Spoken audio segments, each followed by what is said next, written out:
everybody. Welcome to Realtor Reputation. I'm April Lopez. And I'm Shannon Howard DeSordi. And we are here with a new episode. Actually, we didn't take as long as a break as I thought we were going to. We tend to be really busy with like actual life and work and real estate, and we podcast when we can. So Back to school. So now That's a reality. now we'll hopefully bring our regular schedule. I mean, it's hard when your kids are home. Well, and also you're on vacations and you're in there and it's summers. We usually take summers off. We had a couple here and there. Yeah. So we're back. Here we are. So let's get right into it with our mom moment of the week. And Shannon, you're up. You go first. Wow. That's an amazing story, by the way. Oh my gosh. So it was my birthday. Happy birthday. 29 and a half.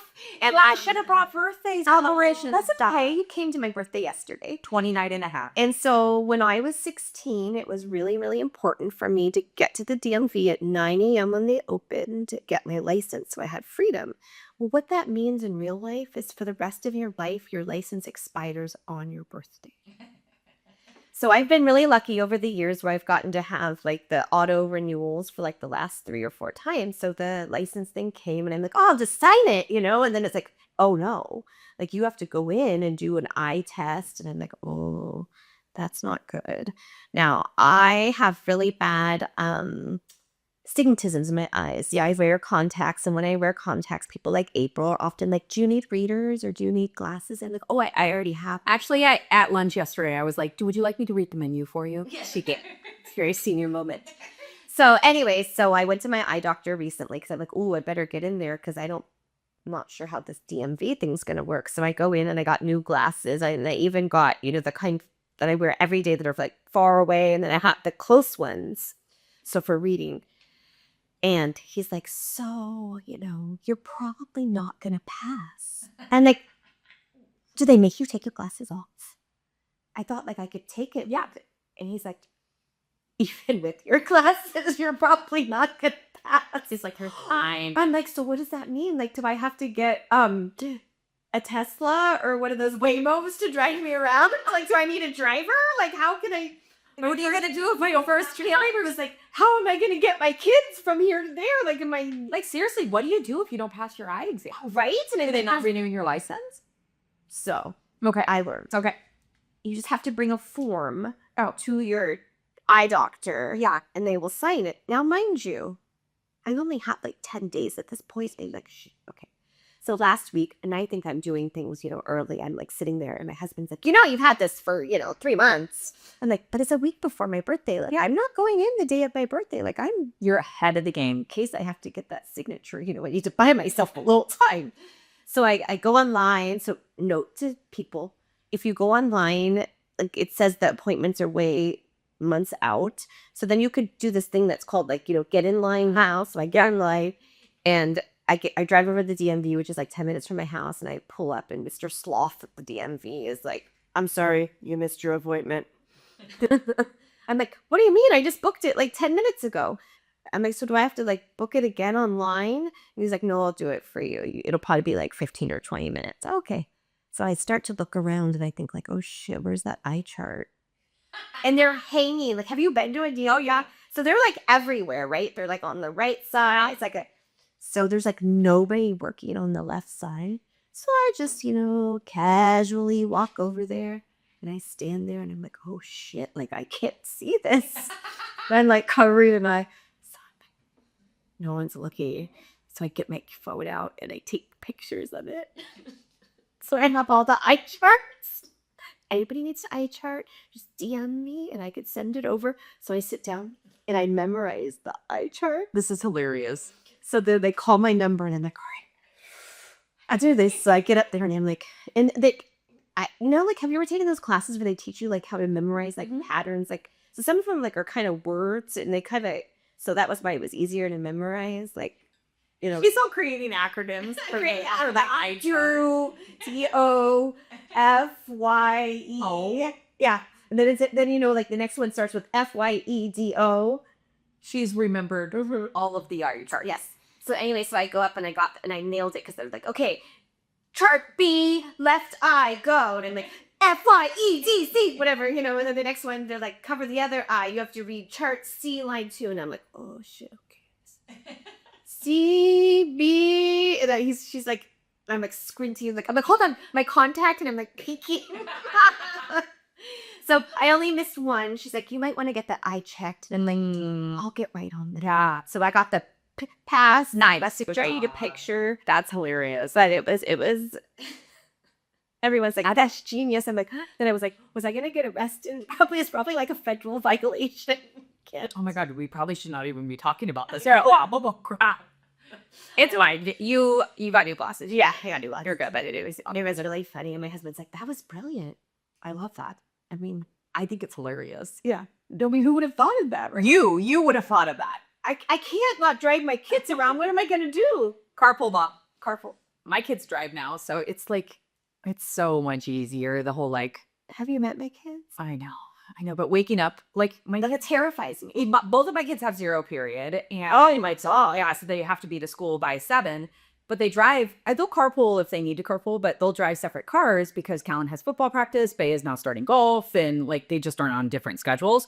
But yeah, I couldn't imagine having to get my kids to school by 7 o'clock every morning. And one, like, one's in San. Oh yeah, he's a friend. 2 kids, yeah, 2 different schools. Yeah. So Tell me about your mom moment. I know you have a senior. I do. So senior year started for my daughter. I have a junior and a senior. So I back to back am going to be like emotional for the next 2 years is what I say. Along with being midlife. Yeah. Kind of early midlife. I've had this conversation with a few friends, but it's weird because I'm going through like these senior moments with my daughter where I'm just like, she was FaceTiming the day before school. Like all of her friends were getting ready and like prepping their hair and doing whatever. And they were like, it's going to be our last first day. And I like start getting teary eyed. I was like, I can't even talk to you guys right now. Like, this is horrible.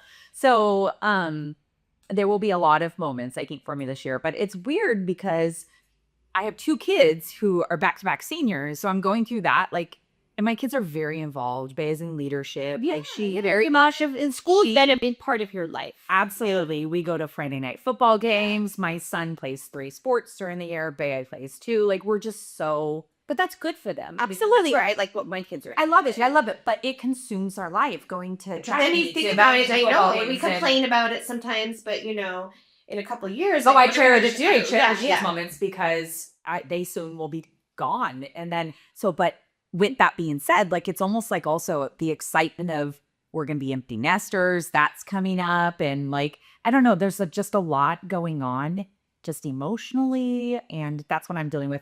But our senior moment for this, the last couple weeks, it was first day of school. And Bea, we did her senior parking spot. It's a thing now. It's a thing now. For those of you who don't know, like it was a thing when I went to school. Was it? Yes, it was. We never had. You can buy a parking spot and then you can paint it. Correct. So we had a little bit of a. But there was now, like at our school, like it was very different. Like there was only so many of them, so like you had to bid on them in an auction. So I unfortunately didn't get one. Oh, gotcha. But no, this one, it's first come, first serve, but Bay is in leadership. So she already had her spot because the leadership crew gets theirs first. Oh. Because then they have to help everybody else assign spots. So anyways, she had hers with all of her friends. They raised, I think she said like $4,000 or something like that. But Keith and I were like, yeah, we're going to help you. Let's do this. We bought all the paint. We had the idea. We knew all of it. And we should put a picture up to show people because some people might not know. But they're pretty creative. Oh, absolutely. I mean, some of these are like, my husband and I are like, how did they come up with this? How did they have stencils? Or I should tell you what. Well, let me finish Bea's story and then I'll tell you what my nephew did. So we painted Bea's spot and it only took us like an hour. We were like, oh my God, this is great. Mom and Dad are going to go home. We're going to go chill and whatever, swim in the pool. And we get a call probably about 4 hours later and she was hysterical. She's like, I need the color. Oh no, I read everything about it. So Mom and Dad like come back to save the day. We had to repaint the parking spot. It's fine now. Just paint. Everything's fixable. But my nephew, Bayes is cute. It's just like purple with daisies. It's really cute. I'll post a picture. Yeah. But my nephew, so his name starts with a G. So I was all, how funny would it be if he just says it's the G spot? That's so inappropriate for a high schooler. But because they don't even know what it even means. We'll say that. So it literally says the G spot in pink. No, it doesn't. Oh yeah, And he's allowed to keep it? We were surprised that nobody like called it out actually, but it's the gauge spot. Yeah. There we are. You might have to write gauge next to it. Yeah. Well, my sister said she'll just write it in little letters right next to it.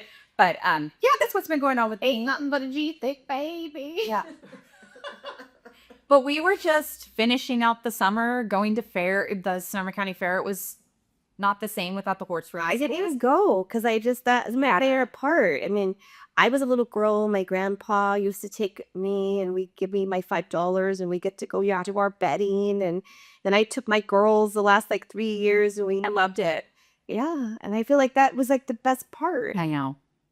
I went twice, but only because I took my baby. I took her one day just to go on rides and stuff and hang out, but I didn't like really walk. Would you ever see the animals? That's too. They they show up. So the cow with the low thing. Yeah, she loves all that stuff. And then the last day of the fair, my son was there with a friend and my husband. I came home. I was working all day. I had an open house and I got home and I was just exhausted and tired. He's like, well, what do you want to do? And he's like, do you want to go to the fair? And I was like, yeah, last day, let's go eat junk food. So him and I just walked around. We went to the flower show. Yeah, that's they were those.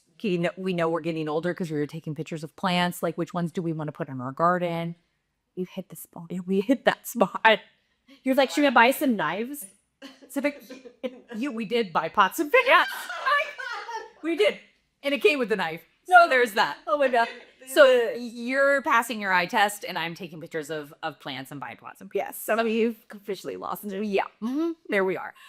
Okay. Let's go into our Swiftie standout of the week because we had big news. When I say we, it was like the world had this news. The internet broke. The internet broke. Didn't they say like YouTube? Like it broke. It wasn't working. So if you don't know, Taylor Swift was featured on as a guest on the New Heights podcast. And she made her amazing announcement that Life as a Showgirl has been released. So I've already pre-ordered my album. I tried to, but it like broke. Yeah. But you have two, so I'm gonna buy one. Yeah, I bought two because I got so anxious about like, what if? And then my husband also went online and bought one. So we actually have 3 coming to us because we're crazy. So I always know April can be good for that. So I've got you. Got a shot me on the backup.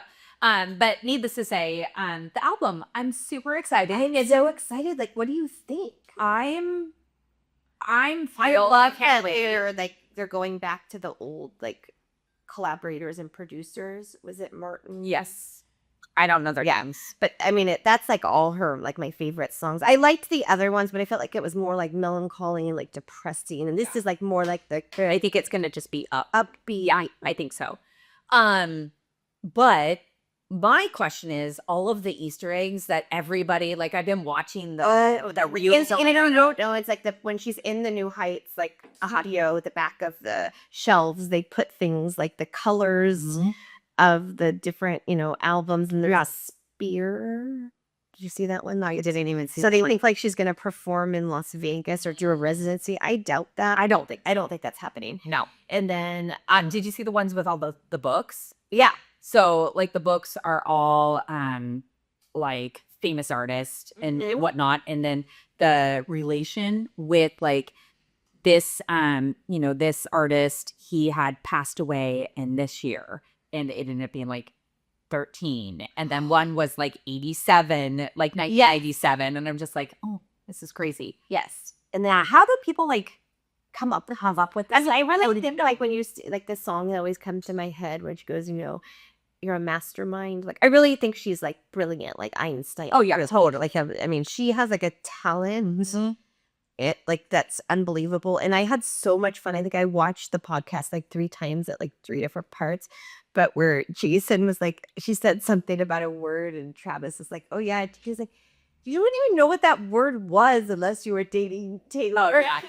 Oh yeah, that was funny actually. Yeah. I did respect the fact that I think she squashed there's been so many rumors about like wedding dates and everything else and planting Easter eggs and that sort of thing. I think she squashed that though. I think that where she was like, it never relates back to my personal life. It's only about music. It's only about music. So do you think she's coming to the Super Bowl? I do. I do too. I do. And it's at Levi's. I think I just tried it for me. Are you going to try to get tickets? I know I'm going to try to get tickets. I already signed up for something. Did you? Well, there was something that's like you could like pre-register for, I don't know, like then they get released, but I don't know. They're going to be so expensive. So, yeah, but every Super Bowl is expensive. Every Super Bowl is expensive. I think we should just like take out, we don't own it, buy a box, and then we can like sell the seats around us. Maybe we can do a fundraiser. Like, Len wants to support us going to the Super Bowl. Yes. Maybe we should nobody will be get it. special guests. That's right. So, well, that's our news. That's our Swiftie standout of the week because I'm super excited. I am so excited. I love it. I'm excited for it. I'm just impressed. Like she has literally released an album like every year for the last like 4 or 5 years. It's crazy. But I do, and to think that she wrote that while she was on the Eras tour, like crazy. It's so crazy. Do you think they're going to get married this year during the break? Yeah, I think they're going to wait. I think they're going to get married in the off season. I think something's coming up. Or they're going to get engaged. Something. Or I think they're probably I think they're already engaged. I mean, how long have they been together? 2 years? I think I think when they were on the boat in Italy, like when they had the photographer, I think that's when they got engaged. Who knows? I mean, I feel like they're not going to be public about it. Oh, I think They're going to hide it as much as they can. I mean, they're so Taylor Swift for God's They're sake. so cute though. I know, they're adorable. And I love seeing them like actually interact. Oh, I loved that podcast. I mean, He's like, "What are you doing?" And I was like, it was like 10:30 at night. I was like, "I'm watching Love and New Hunt." I hadn't had a moment to like sit down. I was like, "I'm going to watch this. Just leave me alone." yeah, I had to come home and everyone's like, leave mommy alone. Yeah. Yeah, seriously. Bea had a watch party. She's gonna guys? Oh yeah, of course she did.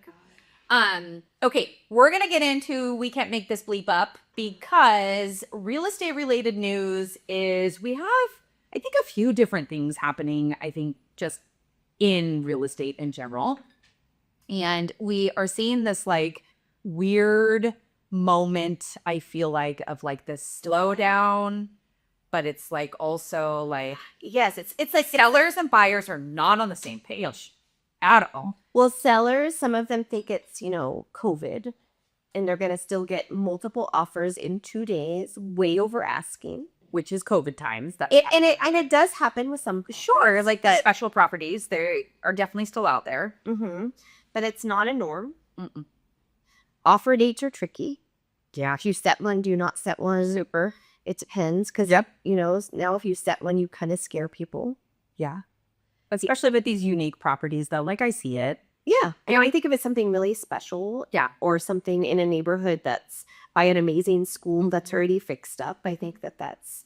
But the properties that are sitting on market, I have multiple listings right now, and they all have. I mean, I'm not advising my clients to do like an immediate price reduction. No like, way. get crazy and that sort of thing. But what I'm seeing is as they sit on market, just because they're sitting on market doesn't mean that my clients are desperate, for one, right?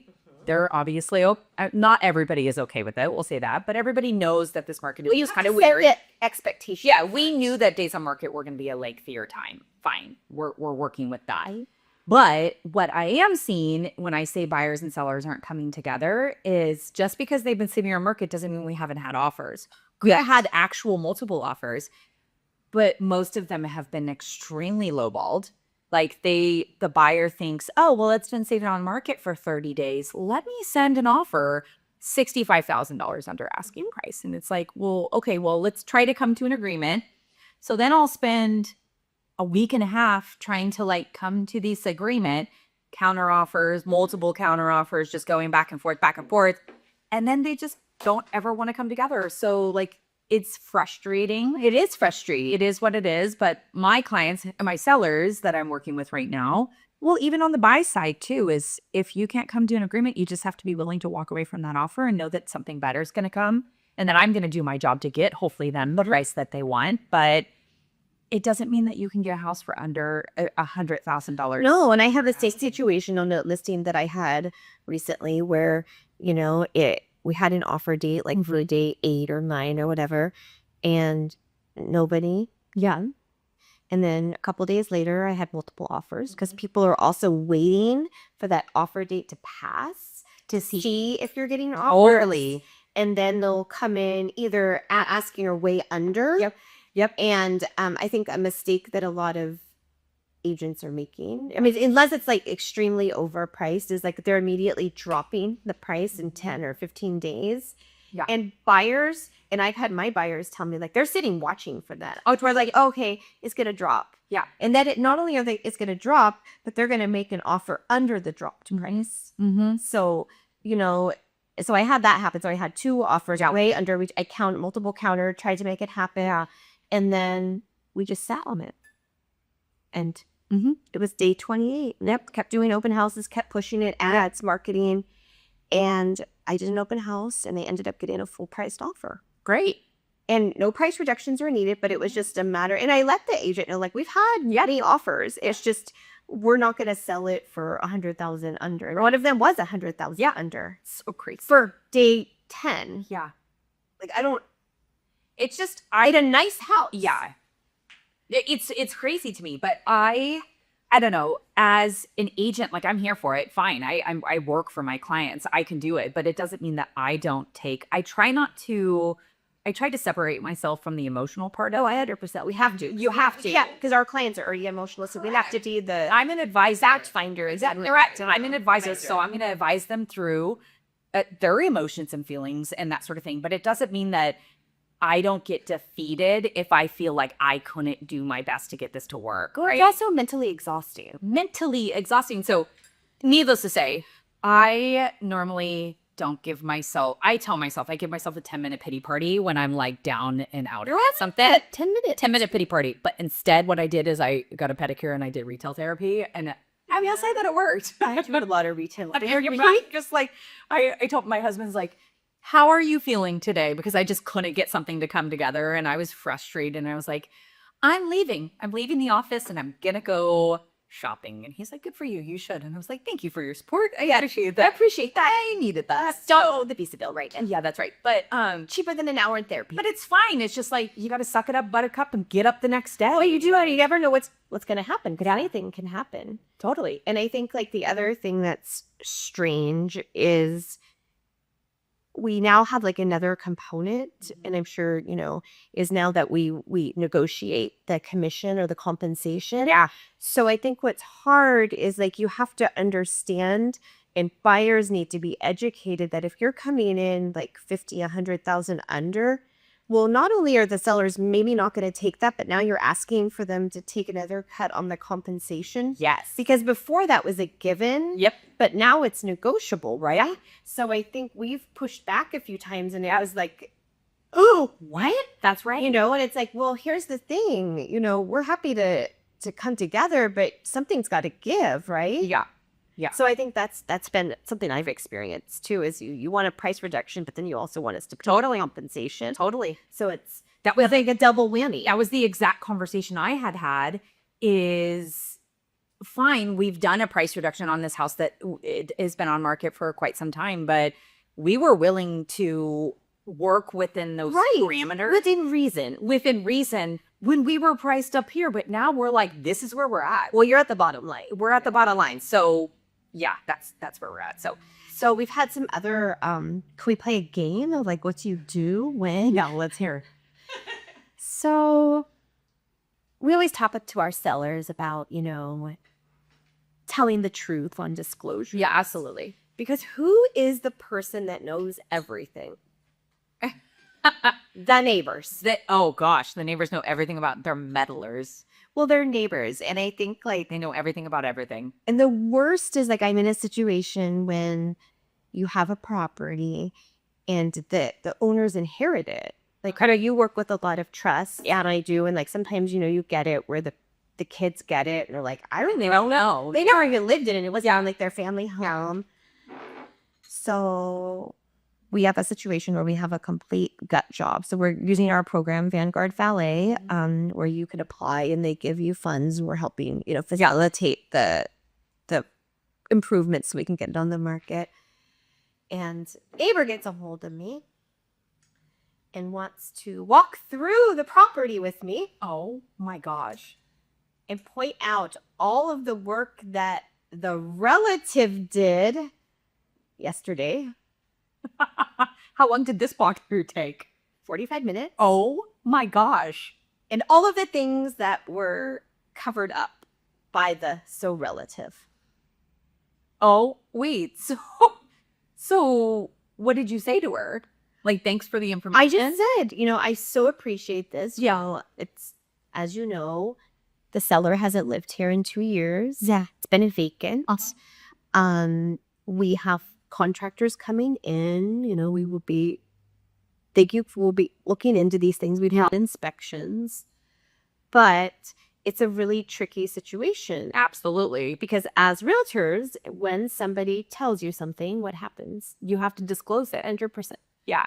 And not that I would ever want to hide anything, sure. But now I have my... But you also have to figure out and navigate like what's truth and what's just a neighbor meddling. Right. And I think this lady has some valid points. Okay. Because they also have a shared wall. Okay. That had some problems. Okay. So that was that.